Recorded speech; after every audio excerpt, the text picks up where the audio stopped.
¿Alguna vez te has sentido llamado por Dios, pero decidiste huir? Tal vez no de forma visible, sino por dentro, ignorando esa voz que susurra, ve, mientras tu corazón grita, no puedo. La historia que estás a punto de escuchar no es solo sobre un profeta rebelde, es sobre un Dios que responde con tormenta, traga con misericordia y aún insiste con una gracia escandalosa. Un hombre fue tragado vivo, pero lo que estaba muriendo no era solo el cuerpo, era el orgullo de un corazón en fuga. En este video vas a conocer a Jonás, el profeta que le dio la espalda al Creador, descendió los escalones de la desobediencia y terminó dentro del vientre de un pez, no como castigo, sino como reinicio. Vamos a explorar los misterios de la Biblia, las curiosidades bíblicas ocultas, los conflictos internos de los profetas de la Biblia, y responder a la pregunta que pocos se atreven a hacer. ¿Y si Jonás fueras tú? Prepárate para sumergirte en una historia bíblica impactante, llena de tensión, ironía, dolor, silencio y esperanza. Porque esta no es solo la historia de Jonás, es el retrato espiritual de quien ya intentó huir de Dios, pero descubrió que incluso en la fosa, Él aún habla. Cada detalle de esta narrativa es un espejo para el alma, y tal vez una advertencia divina para quien aún duerme en la bodega de su propia fuga. Y más, vamos a revelar el escándalo detrás de la gracia divina, el mensaje más corto que cambió a toda una ciudad, y la incomodidad de un profeta que prefería ver caer fuego del cielo, pero terminó viendo misericordia. Jonás y el gran pez son solo la superficie. El verdadero descenso es al alma de un hombre que intentó decir no al Dios que siempre dice sí a la salvación. Si esta historia ya tocó algo dentro de ti, no pierdas tiempo. Suscríbete al canal y deja tu like para que YouTube recomiende este video a más personas que necesitan oír esta verdad. Ven conmigo en esta jornada por el vientre del arrepentimiento, el silencio de Dios y el milagro de la segunda oportunidad. Jonás no era un desconocido en el cielo, era profeta, conocedor de la voz de Dios, alguien que ya había hablado en nombre del Altísimo. Pero cuando el llamado llegó para predicar en Nínive, la ciudad enemiga, perversa, símbolo del terror asirio, su corazón se paralizó. No era miedo, era repulsión. ¿Cómo amar a quien siempre quiso destruir a su pueblo? Jonás no solo quería distancia de la misión, quería distancia del carácter de Dios. Era el inicio de la mayor fuga espiritual registrada en las Escrituras. Él no corre hacia el pecado explícito, corre hacia Tarsis, lo opuesto a la dirección divina. Y eso lo hace aún más grave, porque su desobediencia no era ignorancia, era conciencia. Jonás representa a los profetas bíblicos rebeldes, a los predicadores que huyeron de Dios sabiendo exactamente lo que Él es capaz de hacer. El profeta quería justicia, pero conocía la misericordia divina, y eso lo incomodaba. El problema no era la misión, era la gracia. Muchos ven la historia de Jonás como infantil, casi caricaturesca, pero lo que vemos aquí es a un hombre que desafió al Creador. Un siervo que dijo no al Señor del cielo. Eso no es solo rebeldía, es una guerra teológica entre lo que se cree y lo que se desea. Jonás, el profeta que huyó de Dios, no quería predicar arrepentimiento, quería ver destrucción. Su teología era justa, pero superficial. Su corazón quería ver caer fuego, no rodar lágrimas. La fuga de Jonás es una metáfora viva para muchos de nosotros. ¿Cuántos saben lo que Dios quiere, pero prefieren el camino contrario? ¿Cuántos viven dentro de la iglesia, pero con el corazón en Tarsis? Esto no es solo una curiosidad bíblica, es un espejo. Jonás desobedeció no por debilidad, sino por convicción equivocada. Y eso lo hace peligrosamente parecido a líderes religiosos que usan la fe para evitar el amor. Es en ese conflicto interno donde comienza la tormenta espiritual. Cuando la teología se vuelve escudo contra la compasión, Dios responde, no con gritos, sino con movimientos invisibles que rodean al profeta en fuga. La historia de Jonás no trata de un pez gigante, trata de un corazón endurecido que será quebrado por las aguas de la misericordia. El profeta que desafió a Dios está a punto de descubrir que Él no pierde profetas, solo los persigue con gracia. La fuga de Jonás no pasó desapercibida en el cielo. Mientras él bajaba al fondo del barco para dormir, Dios subía a los cielos para levantar una tormenta. No fue una simple ventisca, fue un viento de juicio, una respuesta directa a la desobediencia de un profeta que debía estar predicando, pero eligió esconderse. El mar, antes tranquilo, se convirtió en escenario del enfrentamiento entre el llamado y la fuga. Y los marineros que nada sabían fueron arrastrados al medio de ese huracán espiritual. Mientras los cielos se enfurecían, Jonás dormía. El profeta que desafió a Dios no estaba solo cansado, estaba en negación. Prefirió el sopor de la fuga al enfrentamiento con el llamado. Pero Dios habla incluso con tormentas. Cada trueno era un grito del cielo. ¿Dónde estás, Jonás? Los predicadores que huyen de Dios piensan que el silencio es seguridad, pero a veces el silencio es el preludio del sacudón divino. La tormenta espiritual no vino para destruir el barco, vino para despertar al profeta. Los marineros, paganos y supersticiosos, discernieron lo que Jonás, el hombre de Dios, ignoraba. Había algo mal. Clamaron, ayunaron, arrojaron las cargas al mar, y Jonás permaneció mudo, hasta que, acorralado, confiesa: «Soy hebreo, huí de la presencia del Señor». La revelación es chocante. No es un ladrón, no es un asesino, es un profeta bíblico rebelde, un hombre que sabía quién era Dios, pero eligió huir de él. La fe dormía y el mundo sufría. Lo que sucede después es una de las decisiones más dramáticas de la Biblia: lanzar a Jonás al mar, pero no como castigo de los hombres, sino como rendición del propio profeta. Él no lucha, no suplica, se entrega. Es como si dijera: «Yo soy el problema, sáquenme de aquí». Y al tocar las aguas, el mar se calma. Dios no quería sangre, quería confesión. A veces, la paz vuelve a la embarcación cuando la rebelión es lanzada fuera. Pero se equivoca quien piensa que la caída al mar fue el final. En realidad, era el comienzo del proceso de restauración. Lo que se traga a Jonás no es solo el mar, es la justicia de Dios revestida de misericordia. El profeta que huyó no fue abandonado, fue preservado en una prisión viva. Dios aún habla con profetas rebeldes, aunque tenga que gritar con truenos, porque cuando un escogido huye, todo el cielo entra en movimiento para traerlo de vuelta. Cuando Jonás es lanzado al mar, no se hunde solo, con él se hunde toda la resistencia. Y entonces, desde el abismo, surge lo inesperado: un gran pez. No es un monstruo del castigo, sino un instrumento de la misericordia.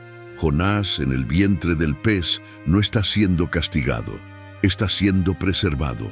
La Biblia no dice que pidió ayuda, pero Dios lo alcanza de todos modos, porque incluso cuando el hombre quiere morir, el cielo aún quiere restaurar. La historia de Jonás adquiere profundidad literal y simbólica. El pez no es solo un animal, es un útero, un lugar oscuro, apretado, húmedo, pero donde se gesta una nueva identidad.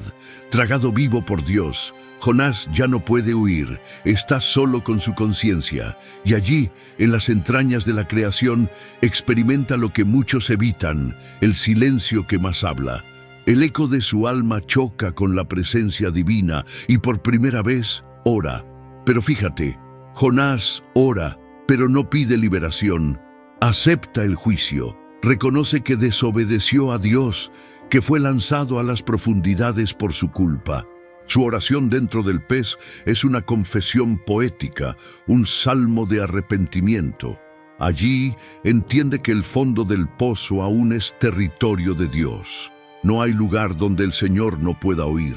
El profeta que fue tragado por un pez ahora está siendo moldeado por las aguas de la gracia. 3 días, 3 noches, en el vientre del caos. El número no es aleatorio, es profético.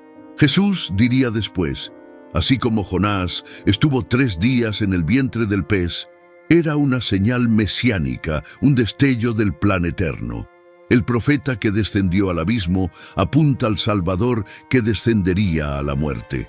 La diferencia, Cristo fue por amor, Jonás por terquedad. Pero en ambos casos, la oscuridad fue vencida por la obediencia final. En el útero de la muerte nace un nuevo profeta. Jonás ya no es el mismo que entró allí.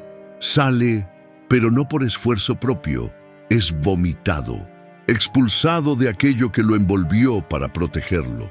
El castigo de Dios era en realidad un abrazo radical, porque a veces el amor divino necesita tragarnos para devolvernos con propósito.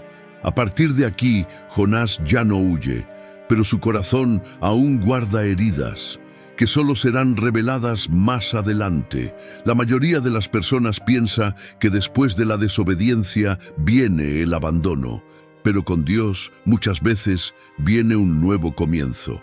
Tras 3 días en el vientre del pez, Jonás es vomitado, pero no está libre solo para vivir, está libre para obedecer. Y lo primero que escucha es lo mismo que lo puso en fuga: levántate, ve a Nínive. El llamado se repite. El Dios que habla con los hombres también repite lo que ellos rechazan, hasta que obedezcan. Esa repetición no es desprecio, es redención. Dios está diciendo, fallaste, pero mi propósito continúa. El profeta que huyó de Dios ahora camina en la dirección contraria, con los pies sucios del mar, pero con el alma mojada de rendición. Aún así, Jonás no va con alegría. Va con un corazón herido, en silencio, y eso muestra algo profundo. Obedecer no siempre es fácil, pero aún así es necesario. Dios trata con sus profetas incluso cuando obedecen sin entusiasmo. Jonás es un espejo para quien ya cayó, pero aún oye la voz de Dios. ¿Cuántos creen que el error los descalifica para siempre? Pero el cielo trabaja con restauración. El profeta que desobedeció a Dios ahora predica con marcas de su propia rebeldía. No predica desde lo alto de un pedestal, sino desde el suelo de quien ya intentó huir. Esa es la fuerza de la predicación. Viene de quien conoce el juicio y fue salvado por la gracia. Es el escándalo de la misericordia divina convirtiéndose en mensaje vivo. El llamado no cambia, pero el mensajero sí. Jonás ahora sabe lo que es ser disciplinado por amor. Su historia contiene curiosidades bíblicas ocultas, como el hecho de que él es el único profeta que fue tragado vivo y aún así continuó vivo, con un ministerio activo. Eso nos muestra que Dios perdona al que desobedece, pero también transforma esa desobediencia en testimonio. La debilidad se vuelve herramienta, el error se vuelve experiencia, la caída se vuelve predicación. Jonás está en camino a Nínive, pero su alma aún está en reconstrucción. Ya no huye, pero aún no entiende completamente el corazón de Dios.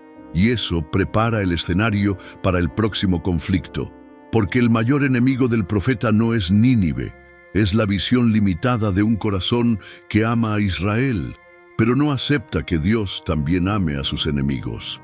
El profeta que fue tragado vivo ahora será confrontado por la profundidad de la compasión divina. Nínive no era solo una ciudad distante, era la pesadilla de Israel. La capital del imperio asirio simbolizaba opresión, brutalidad, destrucción. Los profetas de la Biblia sabían lo que Nínive representaba, el juicio que pendía sobre el pueblo de Dios. Por eso, el llamado a predicar allí parecía insano. Jonás no vio la misión como una oportunidad, sino como una traición. Para él, salvar a Nínive era como perdonar al lobo que devoró al cordero, y eso dolía más que enfrentar el mar. Lo que pocos saben es que Nínive, a pesar de su maldad, era una ciudad estratégica en el plan profético. Era inmensa, rica, cruel y observada por el cielo. Sus calles palpitaban con arrogancia, sus ejércitos marchaban con sangre en las manos. Pero Dios veía algo más allá del horror, veía almas perdidas, y eso revela uno de los mayores misterios de la Biblia. Dios no ignora el pecado, pero tampoco desiste del pecador. Detrás del enemigo, Él ve hijos que se han alejado. La resistencia de Jonás tenía sentido humano, pero estaba en choque con el corazón divino. Él no podía aceptar que el mismo Dios que juzgó a Sodoma ahora extendiera compasión a los asirios. Eso nos lleva a una reflexión incómoda. ¿Cuántas veces rechazamos el perdón porque queremos ver justicia? ¿Cuántas veces nuestra idea de Dios es más pequeña que su verdadero carácter? Dios tragó a Jonás, no solo para salvarlo, sino para cambiar su visión sobre quién es realmente Dios. El profeta que desafió a Dios ahora camina por las calles de la ciudad odiada, observando los altares paganos, oyendo lenguas extrañas, sintiendo en la piel la tensión entre juicio y misericordia. Nínive nos enseña que lo que parece irrecuperable puede convertirse en objeto de redención. Y eso incomoda a Jonás, porque ver a Dios amar al enemigo confronta nuestra teología más íntima. Es el tipo de amor que expone hasta dónde llega la gracia y hasta dónde llega nuestra resistencia. Y aquí está el centro del escándalo. Dios quería salvar a Nínive, sabía de la maldad, de la perversión, de la idolatría, pero también sabía de su capacidad de arrepentimiento. Jonás fue llamado a predicar allí no porque la ciudad fuera digna, sino porque la misericordia de Dios es mayor que el pecado humano. Y eso no solo escandaliza, revela el verdadero poder de la gracia. La siguiente escena va a probar que, incluso con la predicación más corta cuando Dios habla, hasta los peores pueden cambiar. Jonás entró en Nínive sin entusiasmo, pero con un llamado ardiendo en las venas. Caminó un día entero antes de abrir la boca, y cuando habló, fue directo, seco, brutal. Aún 40 días y Nínive será destruida. En hebreo, son solo 5 palabras. No hay apelación emocional, ni mención al arrepentimiento. Es juicio puro y duro. Pero algo sorprendente ocurre. Toda la ciudad tiembla, porque cuando la palabra es de Dios, hasta la renuencia de un profeta lleva unción. La respuesta es impactante.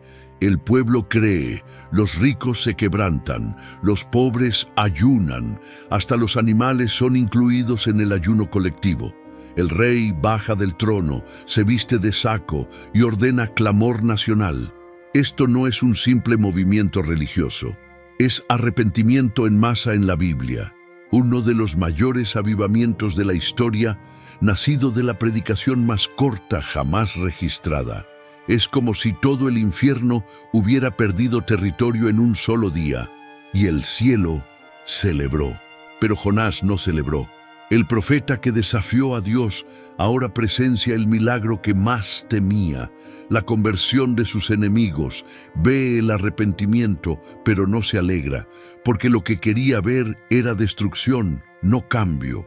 El mensaje fuerte sobre desobediencia a Dios surtió efecto, pero reveló otra desobediencia más sutil, la de un corazón cerrado al perdón. Jonás predicó, pero no se conectó. Habló por fuera, pero por dentro aún estaba huyendo. Esta paradoja revela un secreto espiritual. Dios habla incluso por bocas amargas, porque el poder está en la palabra, no en el mensajero. Y aquí está una de las mayores ironías de la Biblia. El profeta más renuente genera el mayor avivamiento.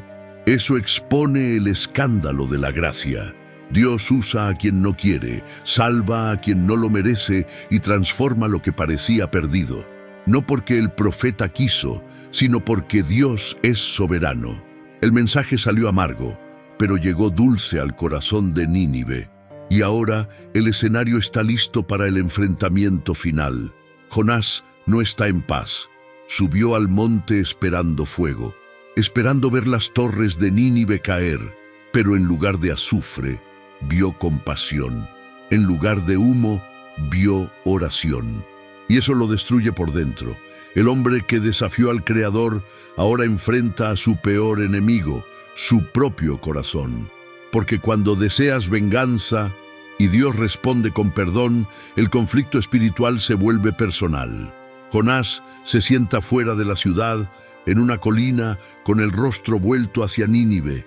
No está adorando, está esperando que de repente el cielo cambie de opinión y la furia divina caiga. Pero lo que Jonás ve es todo lo contrario. Una ciudad de rodillas, ayunando, humillándose y siendo perdonada. Y él, el profeta que fue tragado vivo, ahora se retuerce de rabia.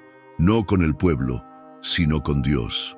No soporta ver la misericordia triunfar sobre el juicio. La oración que hace es absurda. Ah, Señor, quítame la vida, pues mejor me es morir que vivir. ¿Por qué? Porque la gracia de Dios venció. Porque el perdón fue más fuerte que la justicia. Jonás confiesa: yo sabía que tú eres misericordioso, lento para la ira, grande en benignidad.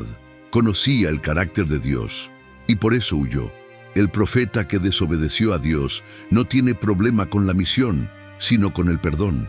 Quería fuego, recibió compasión, y eso lo destruye por dentro. Esta escena revela uno de los mayores enfrentamientos espirituales de la Biblia. No es entre Dios y el pecado, es entre Dios y el corazón religioso que no acepta la gracia. Jonás se convierte en símbolo de aquellos que conocen las Escrituras, pero no comprenden el amor. Es el retrato de los que predican la palabra, pero quieren justicia selectiva. El hombre que desafió al Creador ahora cuestiona el propio corazón divino, porque para él Dios se equivocó. Dios fue demasiado bueno. ¿Y cuántas veces somos Jonás? ¿Cuántas veces creemos que ciertas personas no merecen el favor de Dios? Que algunas historias deberían terminar en destrucción, no en redención. Ese es el escándalo de la gracia.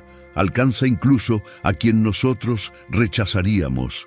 Y Dios con paciencia permite que Jonás vea todo, no para humillarlo, sino para sanarlo. Porque el perdón de Dios no solo salva al pecador, también confronta al santo herido. Jonás no entiende que la justicia de Dios nunca contradice su misericordia. Caminan juntas. Quería ser instrumento de condenación, pero Dios lo hizo vehículo de salvación. Y ese peso no lo puede soportar, porque su teología era correcta, pero su corazón era pequeño. El profeta que desafió a Dios ahora enfrenta el mayor de los dilemas. ¿Cómo vivir sabiendo que Dios ama incluso a los enemigos que más detestas? Dios no dejó solo a Jonás en la colina. Preparó una escenificación divina, una parábola viva. Primero hizo crecer una planta alta y frondosa que dio sombra al profeta irritado. Jonás finalmente sintió alivio. Por primera vez en el libro se alegró, pero la alegría duró poco. A la mañana siguiente, un gusano enviado por Dios destruyó la planta. El sol volvió a quemar y el viento caliente del desierto sopló con fuerza. Jonás, una vez más, pide morir, pero lo que parece una crueldad divina es, en realidad, una lección poderosa. Dios pregunta: ¿tienes compasión de la planta que no plantaste ni cuidaste? Y yo no tendría compasión de Nínive, con más de 120,000 almas. El profeta que fue tragado por un pez ahora es tragado por la contradicción de su propio corazón. Se preocupa por una planta, pero no por personas. Y ese es el veredicto de Dios. Tu dolor es selectivo, tu amor es egoísta, tu teología es parcial. La planta es símbolo del confort, el gusano, de la frustración, el viento, de la revelación. Dios usó todos esos elementos naturales para revelar lo que las palabras no alcanzarían. El profeta que huyó de Dios creía que entendía la justicia, pero ignoraba la compasión. Esta es la pedagogía divina. Él nos enseña con silencio, con sombra, con incomodidad. Cada detalle de esta escena lleva un espejo. porque lo que Dios juzgaba ya no era Nínive, era Jonás. Esta escena final es incómoda. No hay respuesta de Jonás. El texto termina con una pregunta de Dios y un silencio pesado. Eso es intencional. La historia de Jonás no quiere darnos un final feliz, quiere hacernos pensar. ¿Qué harías tú en su lugar? ¿Cómo reaccionarías si Dios salvara a quien tú querías ver castigado? Es aquí donde el libro se vuelve espejo y el lector se vuelve personaje. El profeta que desafió a Dios ahora está callado y la pregunta resuena para nosotros. Al final, Dios no está juzgando a Nínive, está juzgando al corazón que quiere controlar los límites de la gracia. Jonás se convierte en un símbolo de los que prefieren a un Dios que quepa en sus doctrinas y no a un Dios que sorprende con compasión. La curiosidad bíblica oculta es que el libro termina abierto, porque el verdadero final está en nuestra respuesta. La planta se secó, la ciudad fue salvada, y Jonás quedó ante el Dios que insiste en amar, incluso a los imperdonables. La parte más incómoda de la historia de Jonás no es el pez, ni la tormenta, ni la planta seca. Es darse cuenta de que, en el fondo, Jonás somos nosotros. Somos nosotros cuando elegimos quién merece compasión. Somos nosotros cuando oramos para que Dios intervenga. Pero en el fondo, queremos que castigue. Cuando la religión se vuelve argumento para no perdonar, cuando usamos versículos como escudos contra el amor, estamos repitiendo la huida de Jonás. Él huyó de Nínive, pero en verdad huía de sí mismo. Es fácil señalar los pecados de los demás. Difícil es ver cuando nuestro propio corazón se ha vuelto insensible a la misericordia. Jonás conocía la Biblia, sabía orar, ayunar, predicar, pero no sabía lidiar con la gracia. Eso revela un mensaje fuerte sobre desobedecer a Dios. A veces, la peor rebelión no es contra la orden, sino contra el corazón del Padre. ¿Cuántas veces, incluso dentro de la iglesia, resistimos al perdón de Dios hacia personas que juzgamos indignas?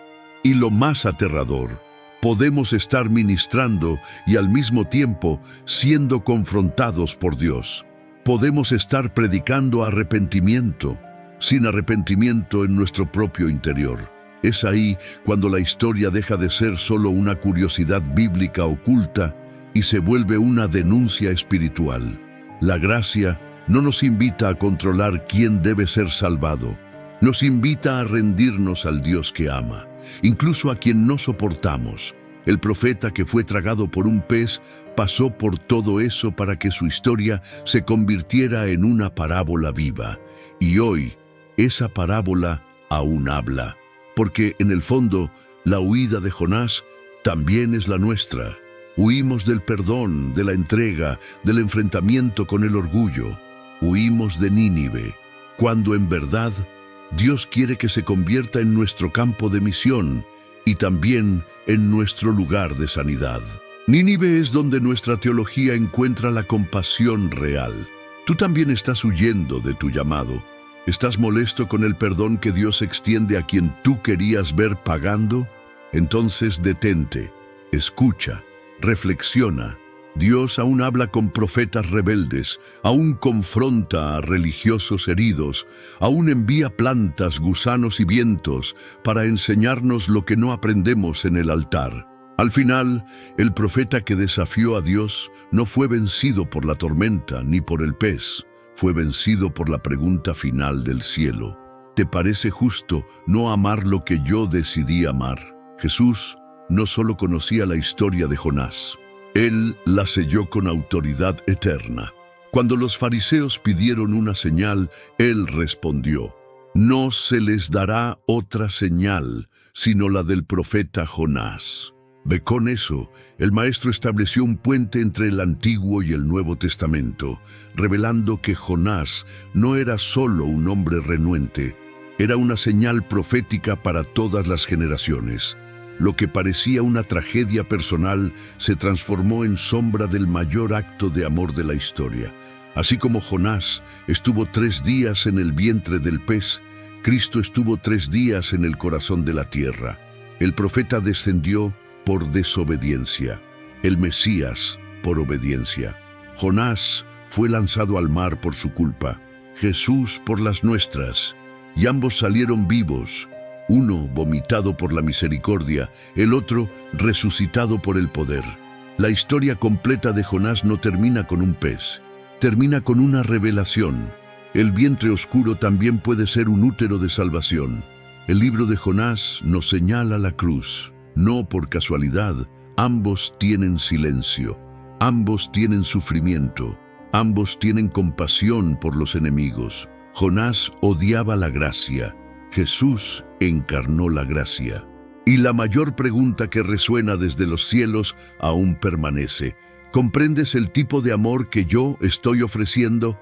La respuesta no está en el pasado, está en cómo vivimos hoy, porque Dios habla con los hombres y nos da señales, si tenemos ojos para verlas.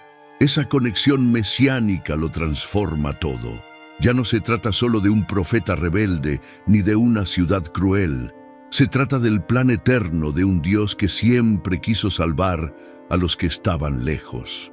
La huida que despertó el cielo nos lleva a la cruz que sacudió el infierno. El profeta que desafió a Dios se volvió símbolo del Hijo que se entregó por todos. Y la pregunta que queda ahora no es si tú crees en Jonás, sino si ya has respondido al llamado de Jesús. Porque si hasta Jonás, herido, resistente y contradictorio, pudo ser usado por Dios, ¿quién eres tú para pensar que no puedes? Si hasta Nínive, cruel, orgullosa e inmoral, pudo ser perdonada, ¿quién crees que está fuera del alcance de la gracia? La señal de Jonás atraviesa el tiempo para recordarnos: Dios aún está salvando, aún está llamando, y a veces Él comienza, justamente por quien huyó de Él por más tiempo. La historia de Jonás no termina con punto final, termina con un espejo. Y la pregunta que Dios le hizo al profeta, ahora te la hace a ti. ¿A quién has excluido de la gracia? ¿La misericordia divina te incomoda? ¿O estás listo para aceptar que Dios puede amar incluso a quien tú desprecias? La huida de Jonás es un retrato vivo de corazones religiosos que aún no han comprendido la profundidad del amor de Dios. Y tal vez, si somos honestos, todos hemos sido Jonás en algún momento. ¿Será que tú también estás durmiendo en la bodega de tu fe, huyendo de un llamado que arde dentro de ti? ¿Será que Dios está permitiendo tormentas a tu alrededor, no para castigarte, sino para despertarte? ¿Qué has hecho con las señales proféticas que Él ya te ha dado? ¿Has orado o solo te has quejado de la planta que se secó? ¿Has predicado arrepentimiento sin arrepentirte de tu propia dureza?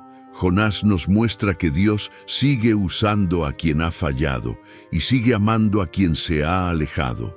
Pero la pregunta permanece: ¿vas a subir al monte esperando juicio o vas a bajar para abrazar la gracia? El profeta que desafió al Creador terminó en silencio, y ahora eres tú quien necesita responder, no solo con palabras, sino con actitudes. ¿Qué vas a hacer con el Dios que salva incluso a tus enemigos? Si esta historia te movió por dentro, no la guardes solo para ti. Compártela con alguien que necesite escucharla.